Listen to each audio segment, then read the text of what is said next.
Hello friends, very good morning and welcome to YouTube channel education Niketan. कल BPSC ने 7 बजे के करीब ऑफिशियल आंसर की जारी की थी। उसके बाद हमने एक ऑब्जेक्शन के लिए ग्रुप का फॉर्मेशन किया था, जिसमें जो आपकी प्रतिक्रियाएं आए हैं उसको कंपाइलेशन करने के बाद 5 ऐसे प्रश्न सामने आए हैं जिस पर आपत्ति दर्ज कराई जा सकती है। तो उन 5 प्रश्नों के साक्ष्य मैं आपके साथ साझा कर रहा हूँ। अगर आप चाहें तो आप भी उन प्रश्नों पर आपत्ति दर्ज करा सकते हैं। साथ ही साथ आपत्ति किस तरीके से दर्ज करानी है, उसकी फॉर्मेट क्या होगी, व्यवहारिक रूप से आप कैसे दर्ज कराएंगे, वो इस वीडियो के आगे मैं आपको बता दूंगा। तो चलिए, पहला प्रश्न है, संयुक्त राष्ट्र महासभा ने बहुभाषावाद पर एक भारत प्रायोजित प्रस्ताव अपनाया है, जिसमें पहली बार किस भाषा का उल्लेख किया गया है। तो ऑफिशियल आंसर की जो जारी की गई है बीपीएससी के द्वारा, यानी बीपीएससी ऑफिशियल आंसर की में इसका जो आंसर दिया गया है डी दिया गया है। लेकिन इसमें जो आपत्ति की बात सामने आई है वो इस कारण से आई है कि आप जब ये नहीं कि इस न्यूज़ को पढ़ेंगे, this year for the first time the resolution has a mention of Hindi language. ठीक है, यहाँ तक the resolution also mentions Bangla and Urdu for the first time. We welcome this edition. India's permanent representative to United Nation ambassador TS Tirumurti का ये statement है। United Nation General Assembly of the United Nations, आप देख सकते हैं कि संयुक्त राष्ट्र महासभा ने बहुभाषावाद पर एक भारत प्रायोजित प्रस्ताव अपनाया है, जिसमें पहली बार हिंदी भाषा का उल्लेख किया गया है। यहाँ के अनुसार आंसर डी होना चाहिए, लेकिन इसको आगे देखिए। पारित प्रस्ताव संयुक्त राष्ट्र को हिंदी भाषा सहित आधिकारिक और गैर सरकारी भाषाओं में महत्वपूर्ण संचार और संदेशों का प्रसार जारी रखने के लिए प्रोत्साहित करता है। संकल्प में पहली बार बांग्ला और उर्दू का भी उल्लेख किया गया है। यही वो बोन ऑफ कंटेंशन है जिसके कारण आपत्ति की बात सामने आ रही है। तो आप चाहें तो इसे रेफरेंस लगाकर आपत्ति दर्ज करा सकते हैं। अब जो दूसरा प्रश्न है जिस पर आप आपत्ति दर्ज करा सकते हैं, 2023 में G20 शिखर सम्मेलन की मेजबानी के लिए भारत के किस राज्य या केंद्र शासित प्रदेश को चुना गया था। आयोग ने इसका ऑफिशियल आंसर दिया है सी, यानी कि जम्मू एंड कश्मीर। ये मिनिस्ट्री ऑफ एक्सटर्नल अफेयर्स की वेबसाइट से लिया गया है, यानी कि इसे आप कोट कर सकते हैं आराम से सोर्स के रूप में। इसमें साफ साफ लिखा गया है कि India will assume the presidency of G20 for 1 year from 1 December 2022 to 13 November 2023. Under its presidency, India is expected to host over 200 G20 meetings across the country.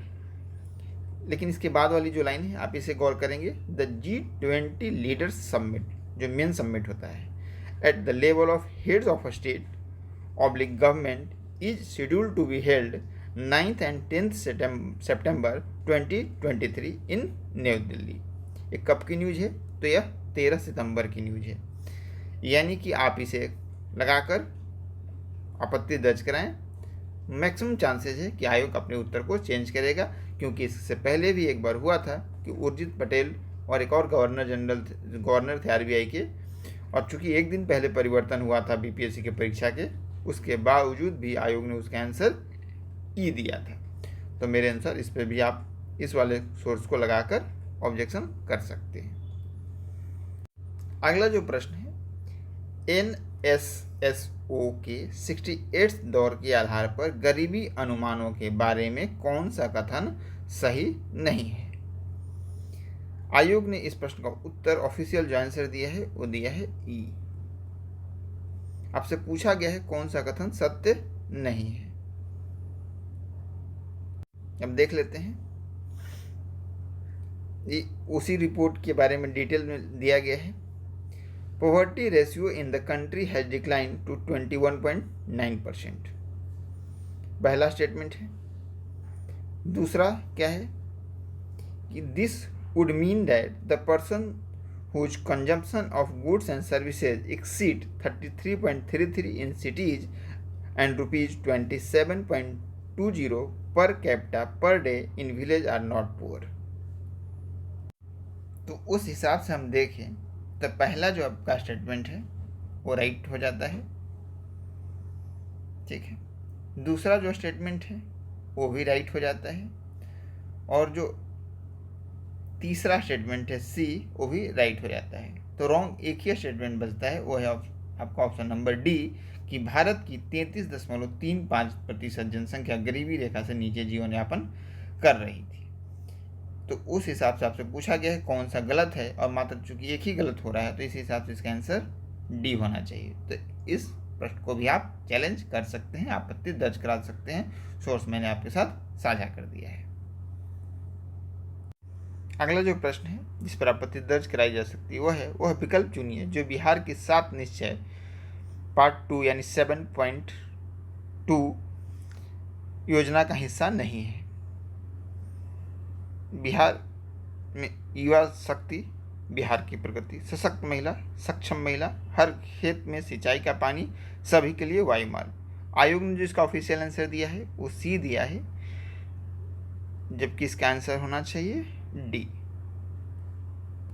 मैं आपको इस सुविधा के लिए दिखा रहा हूँ। आपको सोर्स में जो देना है इकोनॉमी सर्वे में देना है। इकोनॉमी सर्वे में साफ साफ लिखा हुआ है, 7 निश्चय का पॉइंट नंबर 3 आपको कोट करना है। हर खेत को सिंचाई के लिए पानी, एकदम एग्जैक्ट यही लाइन है, आपको कोट कर देनी है। तो इस पर कोई आपको दिक्कत नहीं होनी चाहिए, और ये आंसर आराम से आयोग चेंज करेगा, इस पर आपको परेशान होने की भी जरूरत नहीं है।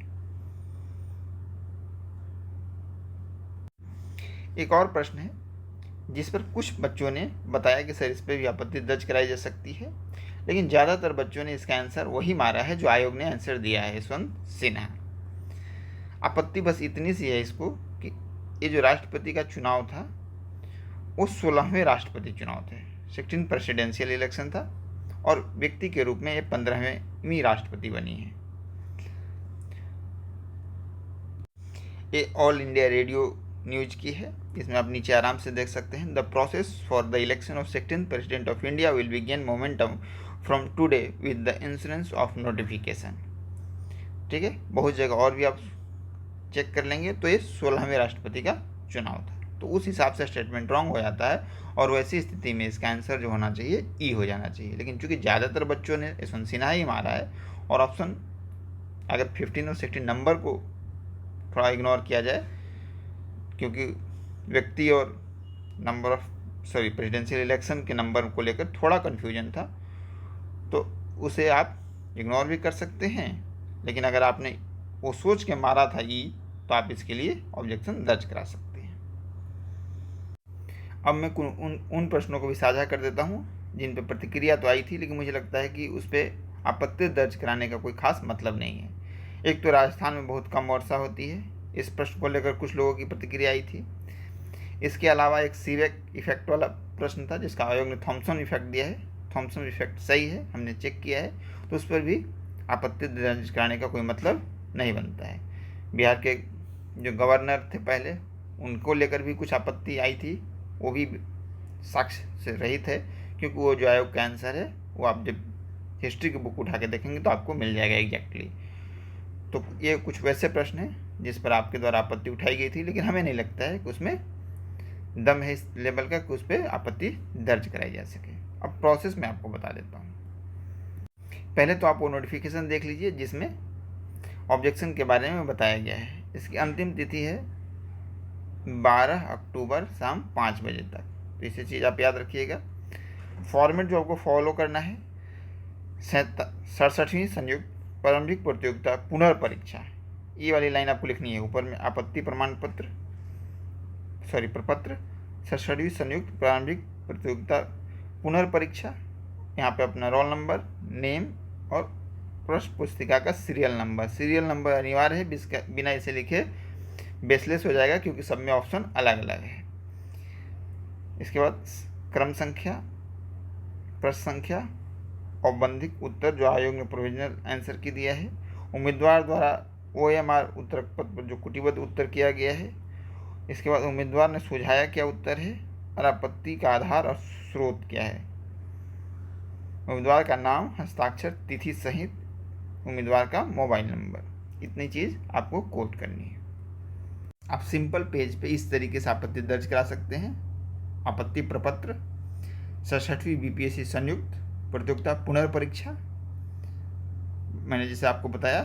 विज्ञापन संख्या भी यहाँ डाल सकते हैं, विज्ञापन संख्या नहीं हो तो कोई बात नहीं है, रोल नंबर, नेम, विषय और अपना कोड, इसके बाद सीरियल नंबर, प्रश्न संख्या, औपबंधिक उत्तर क्या है, आपने उत्तर कौन सा लगाया है, आप कौन सा उत्तर सुझा रहे हैं, और उसकी सोर्स बिल्कुल इस तरीके से आप कोड करेंगे। अगर एनसीईआरटी है तो एनसीईआरटी क्लास 9 ज्योग्राफी, अगर एमईए की वेबसाइट से आप कोड कर रहे हैं तो एमईए की वेबसाइट लिखिएगा, डेट और वो न्यूज टाइमिंग के साथ आप देंगे, और उसकी आप चाहें तो स्क्रीनशॉट की कॉपी भी लगा सकते हैं अटैचमेंट्स में।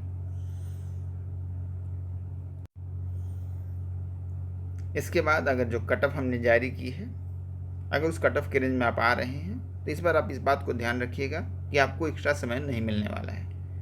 तो अगर आप उस कट ऑफ से काफ़ी ऊपर हैं तो अब आपको इंतज़ार करने की ज़रूरत नहीं है। अगर आप आंसर राइटिंग प्रोग्राम से जुड़ना चाहते हैं तो 9वें बैच की शुरुआत हो रही है 5 अक्टूबर 2022 से।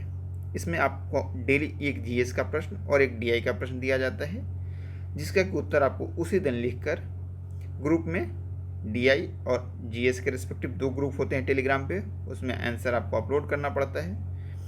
अगले दिन एवल्यूएशन के बाद आपकी एवल्यूएटेड कॉपी दोनों ग्रुप में अपलोड कर दी जाती है हमारे एंड से, और जब सारे स्टूडेंट्स की एवल्यूएटेड कॉपी अपलोड हो जाती है उसके बाद मॉडल आंसर डीआई और जीएस दोनों को अपलोड कर दिए जाते हैं रिस्पेक्टिव ग्रुप में। इनके बाद आपके तरफ से जो आंसर्स भेजे गए हैं उसमें उस दिन का जो सर्वश्रेष्ठ आंसर होता है उसे भी हम पिन कर देते हैं, ताकि बाकी जो सदस्य हैं उस आंसर को देख लें, क्योंकि कभी कभी ऐसा होता है कि मॉडल आंसर से बेहतर किसी स्टूडेंट का आंसर होता है जो आपके द्वारा भेजा जाता है। इसके अलावा हमने इसमें 2 फुल लेंथ टेस्ट ऐड किए हैं जो कि पूर्णतः बीपीएससी के पैटर्न पर होंगे। फीस की 2000 है, जिसका कि पेमेंट आप गूगल पे, फ़ोनपे, पेटीएम के द्वारा कर सकते हैं। ये जो टेस्ट सीरीज है डेली आंसर राइटिंग प्रैक्टिस कम टेस्ट सीरीज, वो हिंदी और इंग्लिश दोनों ही माध्यम में उपलब्ध है। अगर आप मॉडल आंसर चाहते हैं या सैम्पल एवल्यूएटेड कॉपी चाहते हैं हिंदी और इंग्लिश दोनों में, तो आप दिए गए नंबर पर, एक नंबर मैं आपको बता रहा हूँ,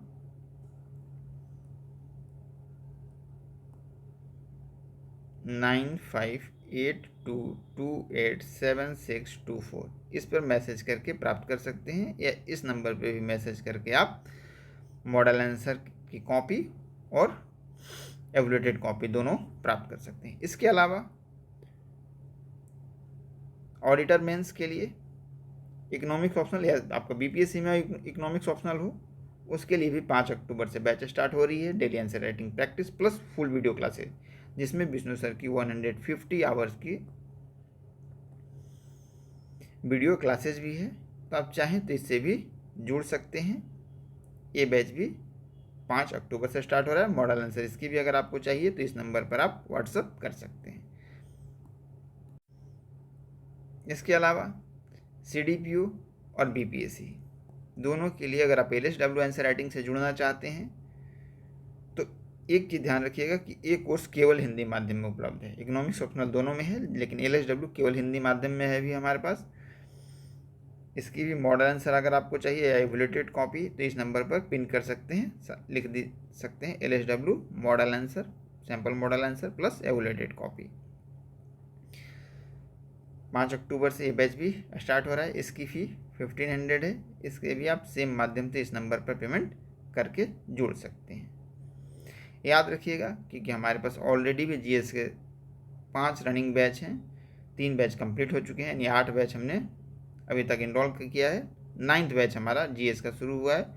तो हमारे पास एवल्यूएशन करने के लिए फैकल्टी की संख्या थोड़ी कम है, इसलिए हम 200 से ज़्यादा नए स्टूडेंट्स को इनरोल नहीं कर सकते। तो अगर आप इनरोल होना चाहते हैं तो अपना इनरोलमेंट करा लें पेमेंट करके। पेमेंट करने के बाद आपको स्क्रीनशॉट, टेलीग्राम का नंबर, ईमेल आईडी, मीडियम इस नंबर पर या इस नंबर पर सेंड कर देनी है। धन्यवाद।